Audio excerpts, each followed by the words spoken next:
നമസ്കാരം. എല്ലാവർക്കും കൊച്ചിയിൽ ഡെയിലിസിലേക്ക് സ്വാഗതം. കൂടുതൽ വാർത്തകൾക്ക് എല്ലാവരും ചാനൽ ഫോളോ ചെയ്യുക.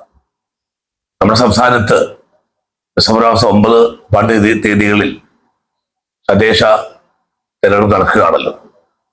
ഈ തെരഞ്ഞെടുപ്പിന്റെ ഈ സാഹചര്യത്തിൽ കേരള രാഷ്ട്രീയം ഇടതുപക്ഷ ജനാധിപത്യ മുന്നണി അനുകൂലമായ ഒരു സാഹചര്യമാണ് നിലവിലുള്ളത്. അപ്പൊ നമുക്കറിയാം, 2 ദിവസം മുമ്പ് ഇന്ത്യ ടുഡേ ഉൾപ്പെടെ നടത്തിയിട്ടുള്ള സർവേകളിൽ കേരളത്തിലെ 14 ജില്ലകളിലും ഇടതുപക്ഷ മുന്നണി ശക്തമായ മുന്നേറ്റമാണ് കാഴ്ചവയ്ക്കുന്നത്.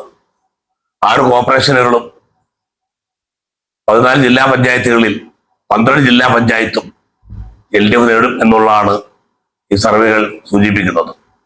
അതുപോലെ തന്നെ ഭൂരിപക്ഷം മുനിസിപ്പാലിറ്റികളിലും ശക്തമായ സാന്നിധ്യം ഇടതുമുന്നണി മേൽക്കൈ നേടിക്കൊണ്ടിരിക്കുന്ന സാഹചര്യമാണ് നിലവിലുള്ളത്.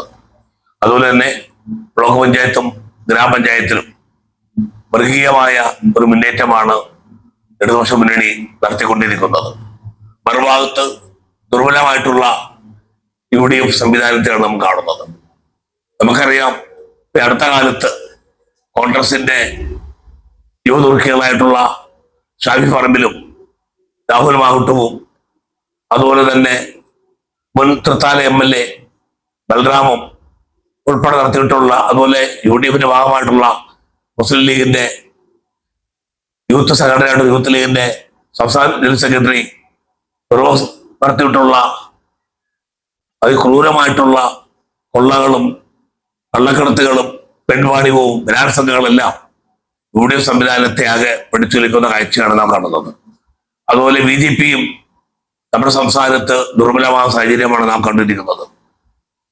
കേരളത്തിന്റെ വികസന വിരോധികളായി മാറിയിട്ടുള്ള ഈ തരം സംഘങ്ങൾക്കെതിരെ കേരളീയ സമൂഹം ശക്തമായ മറുപടി നൽകുന്ന ഒരു കാഴ്ചയാണ് നാം കാണുന്നത്.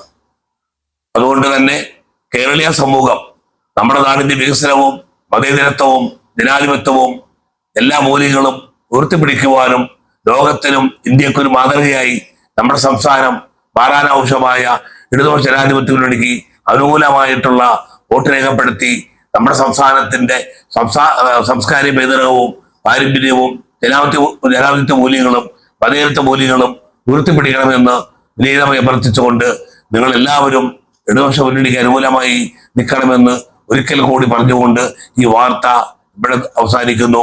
നിങ്ങൾക്ക് എൻ്റെ നമസ്കാരം.